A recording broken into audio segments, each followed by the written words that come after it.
Welcome back to Fireside Chats with Ada Lovelace winners. I'm Shercole King, and I'm excited to have a wonderful chat today with our product manager winner, Lucy Warburton. Hi, thanks so much. I'm so happy to be here. And congratulations. Also, I'm super excited to meet Raena Saddler, our judge for this category. Hi, everyone. Our topic is going to be building products with an inclusive and diverse mindset. Before we get started, let's get to know everyone a little better. Can you both tell me a little about yourself and the great work that you're doing right now and how you got into technology? Yeah, so I'll go ahead and start. I'm Lucy Warburton. I'm the head of product at RentCheck. So RentCheck is a prop tech company that brings visibility to the security deposit deduction process. So our product helps property managers and landlords and renters with easy self-guided inspections that you can do from your smartphone. So think about move-in inspections, move-out inspections. Our primary mission is to ensure fair outcomes for all parties when it comes to renting an apartment or home. In terms of what inspired me to get into tech, going back a ways, I would say, growing up, I always loved math. I excelled at math, and I also just always loved designing and building things. And that led me down the path to study engineering at Tulane here in New Orleans. I ended up working as a transportation engineer and planner in Boston for a couple of years out of college. And I just hated absolutely every second of it. So I just really didn't know at that point what I wanted to do, but I knew that I wanted to do something more creative, and that I didn't want anything to do with like traffic lights and reinforced concrete. So I really spent the rest of my 20s just trying out different things. I had a lot of different types of jobs. I worked in university fundraising and sales, and I even worked as a restaurant server on the side. And through all of that, I was just really trying to figure out what I wanted to do. And it was really my time working at Loyola University in fundraising, where I discovered I was passionate about how information can help people solve problems. And so I started looking into graduate programs in information systems and information management, and ended up doing a master's at Syracuse University in information management. And I actually have Chris Reed from Look Far to thank for giving me my first opportunity in tech. And that was as an intern it was Carrollton Technology Partners at the time. And I worked there, through school and then for a few years after. And I'm super grateful for that opportunity. I learned a lot. And I discovered that there was this role out there because, when I decided I wanted to get into tech, I really had no understanding of all of the different roles that are out there in tech. I thought, you work in tech and you're a coder, or you're like a database administrator, or you're a designer. And so in working, here in New Orleans in that internship role, I discovered that there was this role that, intersected with business and engineering and design, and that was product management. And that was where I wanted to be. Awesome. Thank you, Lucy. Oh, it's so nice to hear more about your origin stories in tech. Hi, everyone. I'm Raena. I am the head of product equity at Facebook, and I've actually been at Facebook for last week or 2 weeks ago was my 1-year anniversary, so just 1 year here. And so my role is thinking about, how do we think about and really center the experiences of communities who have historically faced systemic oppression? How do we think about that as we develop products? So how do we make our existing products more equitable and inclusive? How do we develop products with equity and inclusion in mind from start to finish? And also, how can we develop products that not only have that in mind, but that actually advance, real world or offline outcomes for these communities? That's things like, features for Black-owned businesses, or really thinking about creators of color as they monetize through our platforms.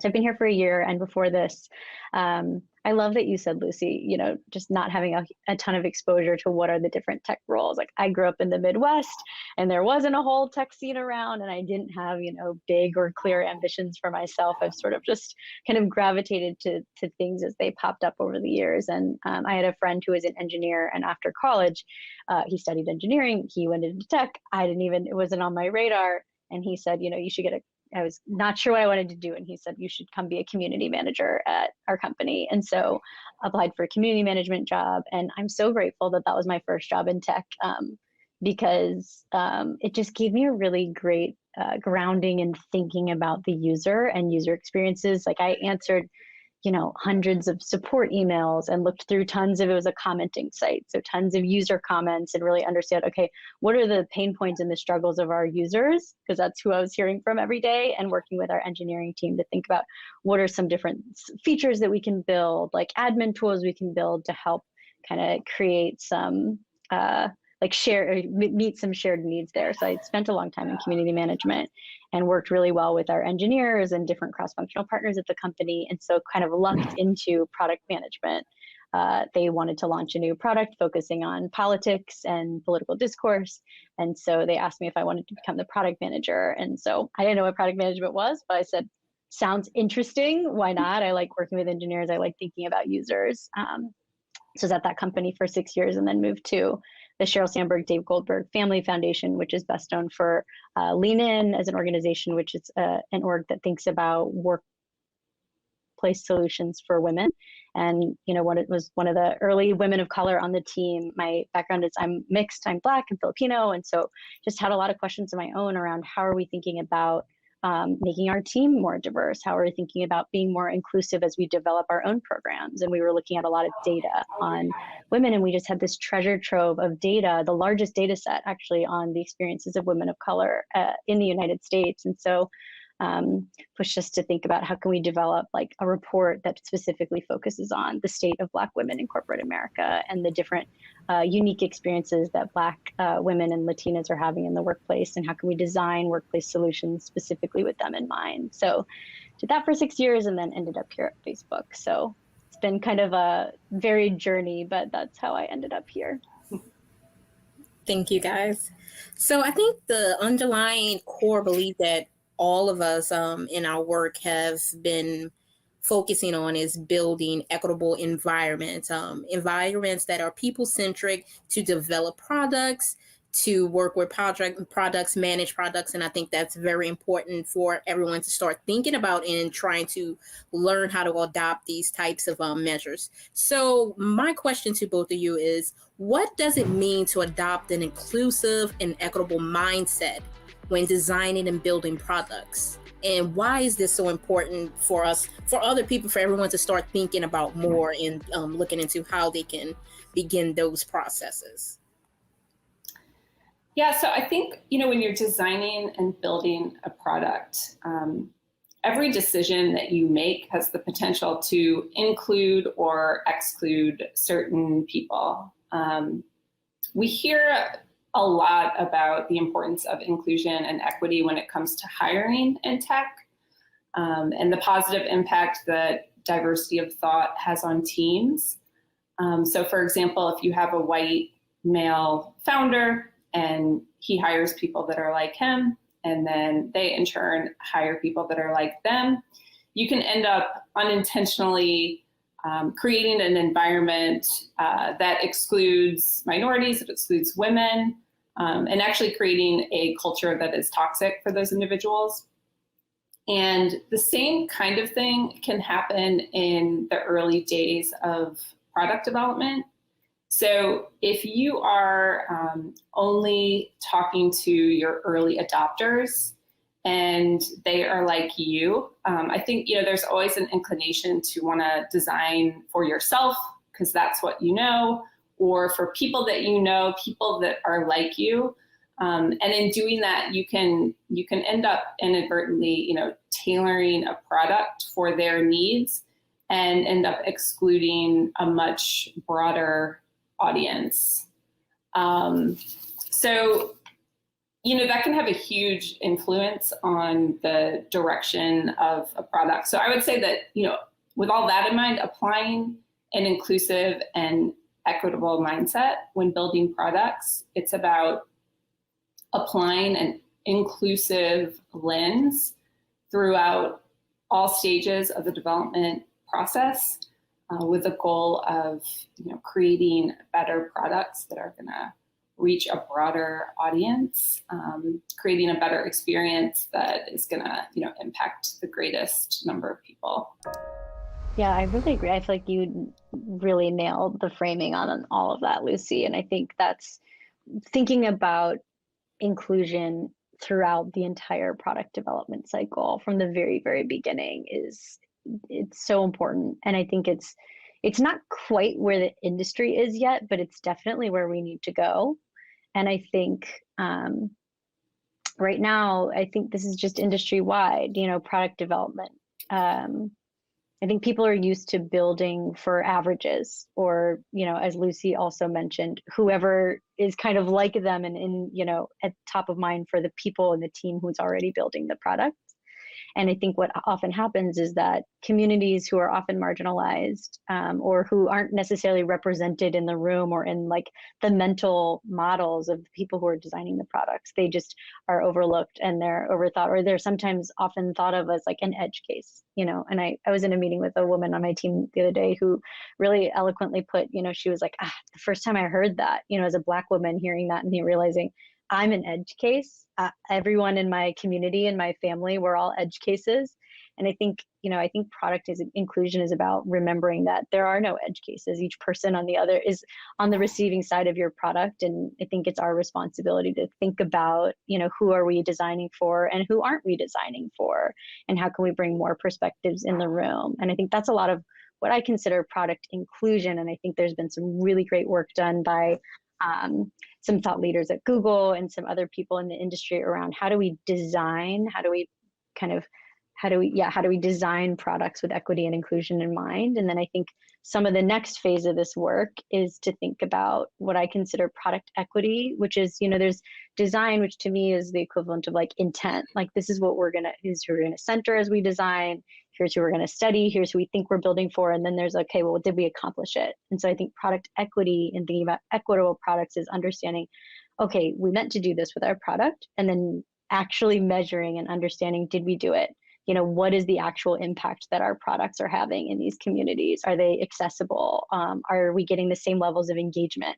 There should really be no reason why me as a woman get less value out of a product just because I'm a woman or because I'm a woman of color. I think it's measuring these things and intentionally looking for making sure our product intent is actually matching our product impact. Thank you. So I think you both kind of touched on my next question, and also makes me think about Raena and Lucy, your background and how diverse it's been, and the things that you've done in the companies you worked at and the industries you've been involved in. It helped to build you to have a different perspective and start to see how all of those different perspectives come to different conclusions. So like with the more diverse our teams are, the more open to the different perspectives we have, we're able to build more mind-blowing products that are actually stuff that everyone wants to love and to be involved with. So in your opinions, how can product teams actually begin the process to build more inclusive products? Raena, you actually had started touching on that one a little. Yeah, I think a lot of times it depends. I think it's, understanding what does the product development cycle look like for your team. And I think that's different. I mean, even for me, having been on very small, scrappy product teams in the past versus being at Facebook, where we have tons of resources, like a really robust research operation. I haven't had a lot of that in the past, but I think a lot of times product development looks at, the design process and being informed by research and by data. And I think it's really thinking very intentionally about who is represented in this data and in this research and maybe who isn't. And I think looking at averages, are there any communities of color, for example, who we're looking at and understanding in the research part? And when we're doing product testing and we're, seeing in those early adopters, like, who is this product resonating with and who is it not? And so I think a lot of it is just centering historically marginalized communities and identities in the actual research and data and development process, and being in conversation with people from these backgrounds so that you can ensure that whatever you're going to build, it's going to resonate and meet the needs of people from a variety of backgrounds. I would say, I think, the first step is just like overall awareness, that you see the world through your own unique lens, and just to be aware of, biases that exist that might be influencing the product decisions that you make. Because no one is really like intentionally trying to exclude people, or create products, that are going to exclude certain people. But in terms of, addressing that, it needs to be very intentional in terms of just really, Raena, you mentioned just from, initial research all the way through design and development. So just building into the process certain, checks and balances so that people are aware of how their biases might be impacting the product that they're building. I would say, at RentCheck, our renter user base is vast, a wide range of people, and it would be really easy for us to, focus our interviews and our research with, younger, recent college grads who are renting, their apartment, and given that, we might have someone on the team that just graduated from college, and they might be inclined to limit their research to to that group. So it's about just, I think, continuously asking these types of questions so that you're sure to be reaching out to a diverse group, whether it's across different age groups and genders and socioeconomic backgrounds. And that's only going to mean, a better product overall for everyone. Running theme, actually, I just wanted to let you guys know that we've had in almost all of the Fireside chats with the winners and judges is the importance of active listening, which you both touched on, and just building people-centric approach in literally all of the areas and subject areas that we've discussed. It always goes back to how important active listening is. And I just wanted to let y'all know that. It just makes me so happy that y'all also touched on it, because it's important. And I want more and more people to understand just exactly how important it is to actively listen to before you start building things, before you start doing anything. You need to listen to your audience, listen to the people working with you, and just to be able to continue to build. Building off of that, some of my work that I do, especially my consulting work, is shaped around personal unconscious biases that individuals have, and how we relate to them and how it affects the work that we do or the products we build. So in the way we communicate, it works around how we develop and everything else. So my question is, how do unconscious biases play a role in product design from what you've seen in the past, or what you feel as we continue on? Has it changed, especially since the beginning of the COVID season, and as we have more racial tensions? So how has all of that played out in your opinion? So there's a lot of different, types of biases out there, when it comes to just ability biases or gender biases, racial, and it can be really easy to, apply stereotypes, throughout your design process. I think there's some, just good examples through history in terms of how this has played out with different products. When you think about when airbags were first released or first launched, and they were all tested on crash test dummies that were average sized men, and as a result more women and children died unnecessarily, or just with phones are larger and kind of designed for for male hands, like not as good for, someone like me necessarily. But yeah, I mean, I think that there's just a lot of examples of how, even AI and machine learning products that just over the past few years, just, have an inherent bias toward white people, with facial recognition and things like that. So I think it's something that, is coming to light more now. People are becoming more aware of, but it's been at play for throughout history, essentially. Yeah, I agree with that. And I think those are great examples. And I would just add, I think what often all of us forget is how bias, and especially as people, post George Floyd's murder, a lot of people who weren't coming from historically marginalized backgrounds have been learning a lot and reading a lot and being, interested in being a part of driving change. And I think what sometimes gets lost in all of our minds is that bias has become, everybody knows that bias is bad. There's negative forms of bias, and those are, I think, in a lot of people's minds, and those are bad. And I think they've been almost so stigmatized that people don't realize that we all have them, me included, everybody on this call included, we all have them. They come out in small, Lucy, you said this in the very beginning of the conversation, they come out in the smallest little decisions that we make day to day. And I think all of us, we lose sight of the fact that we're always encoding our own biases in even just every little decision that we're making. And so I think the more, and again, Lucy, you said this too, starting with awareness and helping everybody understand, we all have bias and we all exhibit them very regularly, and we have to put those checks in place so that we can be really thoughtful and make sure we're checking our own biases as we are encoding them into our products, is just a very good place to start. Leading off of what you're stating about, checking where we at, are there some steps that you feel that product managers can start at least thinking about when it comes to how they look and examine their own unconscious biases in teams, and how those different roles affect the different steps that they go through in their development process? Yeah, so I think, Raena, you mentioned just overall just recognizing and that we all have them. Right. That's the most important, first step. And then just, trying to change the mindset to be always asking the question, how we might be able to design for a wider range of people and be more inclusive.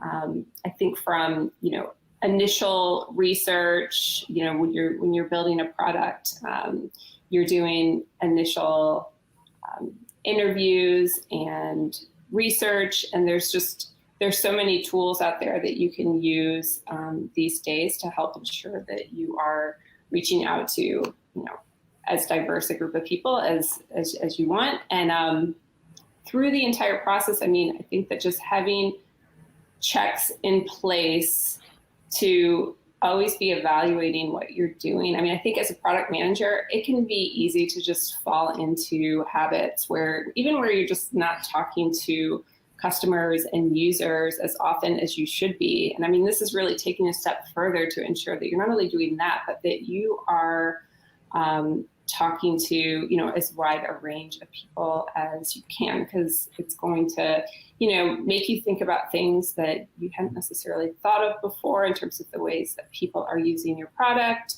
might uncover, new opportunities you hadn't thought of. And then I think too, just through the design process, asking these questions, in terms of design, are you adding illustrations that represent all different people to make them feel welcome when they see your product and imagine them using your product, and post after you release features, that continual feedback loop, ensuring that you're not just talking to certain users and getting feedback, but making sure that it's representative of your user base as a whole. And also talking to people who aren't your users, why aren't they using your product? And is there more that you could do to make the product more inclusive? I love those tips.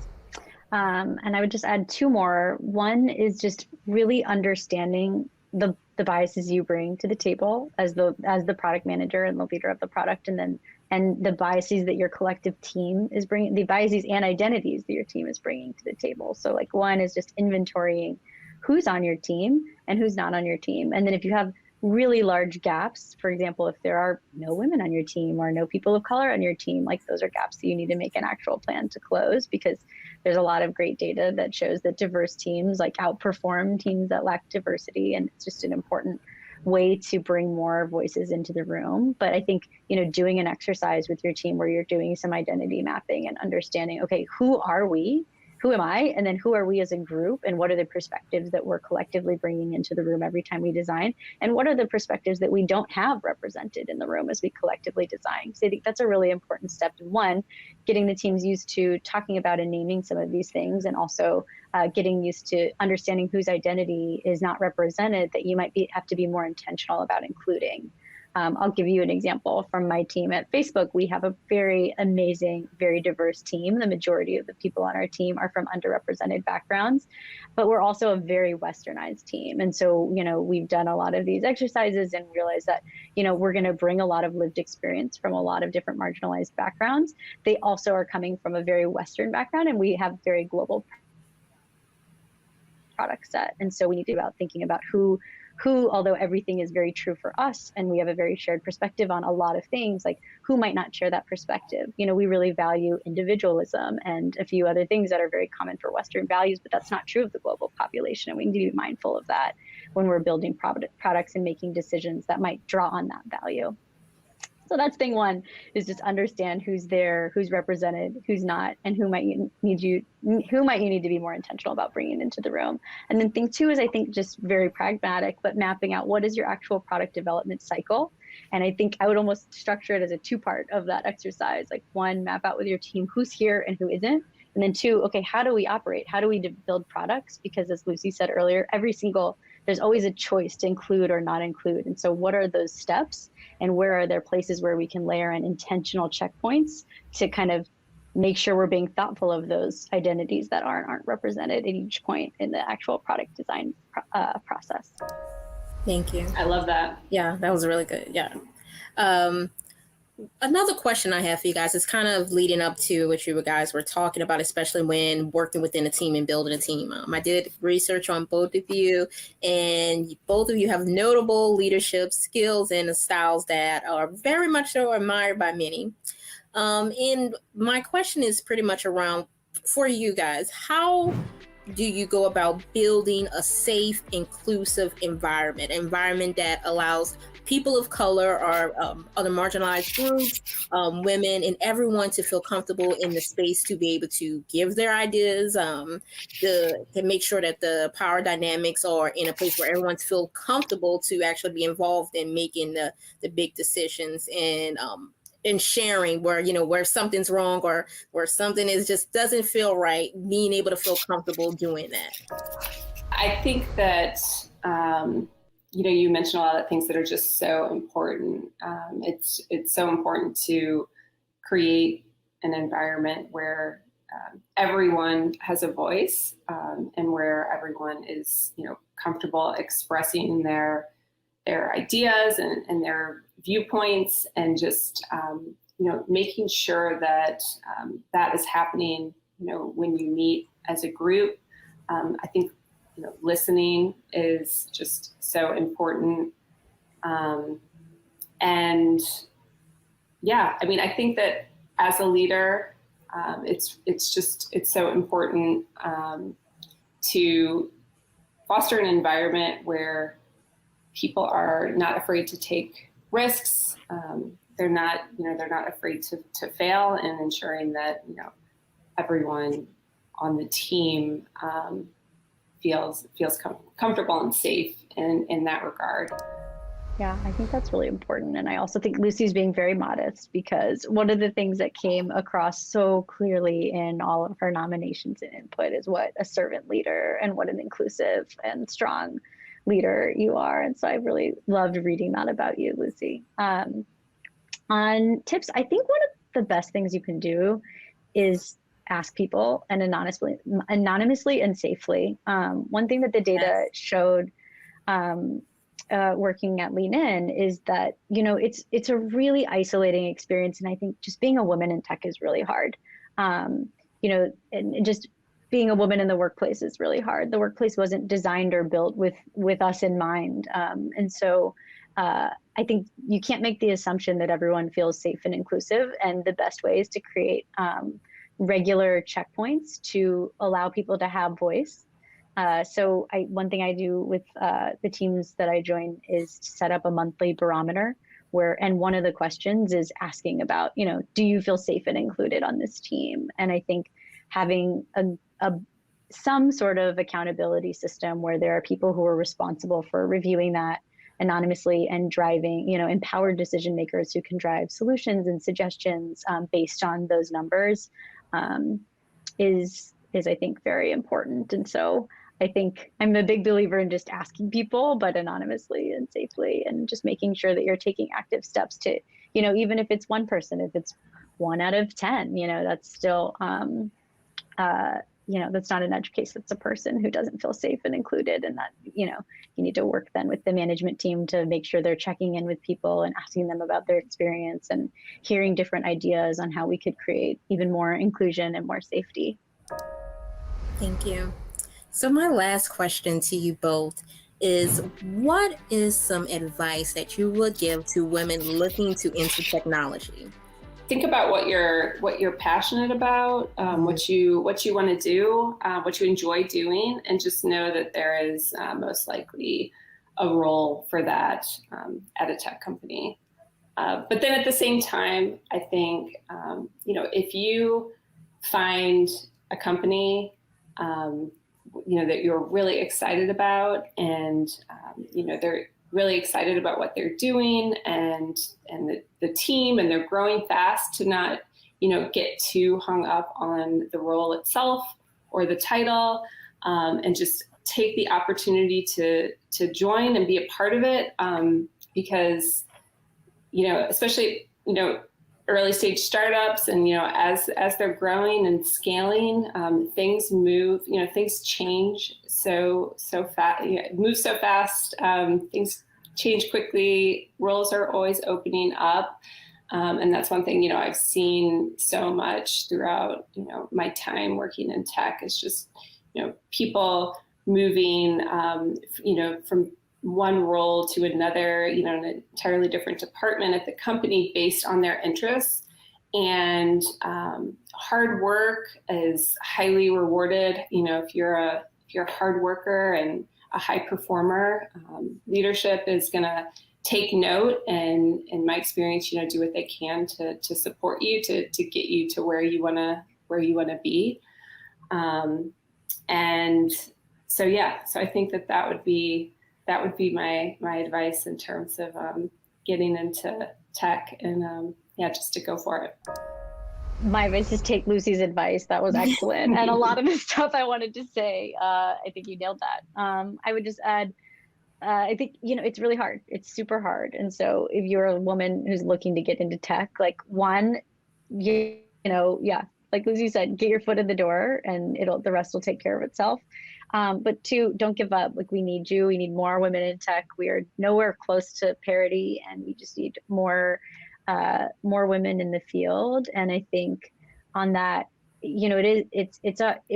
it can be a tough environment. And so I would encourage you also to just find your squad, like find those people around you who can support you, and like build the support system around you that can help you understand how to navigate things when they're challenging, or help you understand how to advance through the company, and how to navigate different challenges. And so, get your foot in the door, and then find a support system, find and build a support system around you once you get there.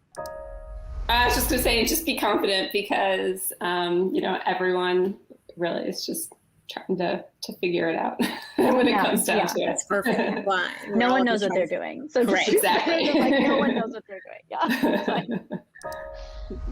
Well, thank you guys so much for doing this with me today. I really appreciate you.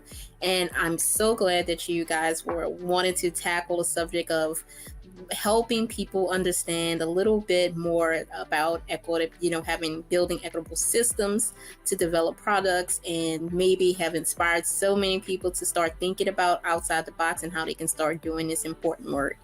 Thank you once again, and congratulations, Lucy, on winning this category. Thank you so much. Thank you Congrats, so Lucy. much.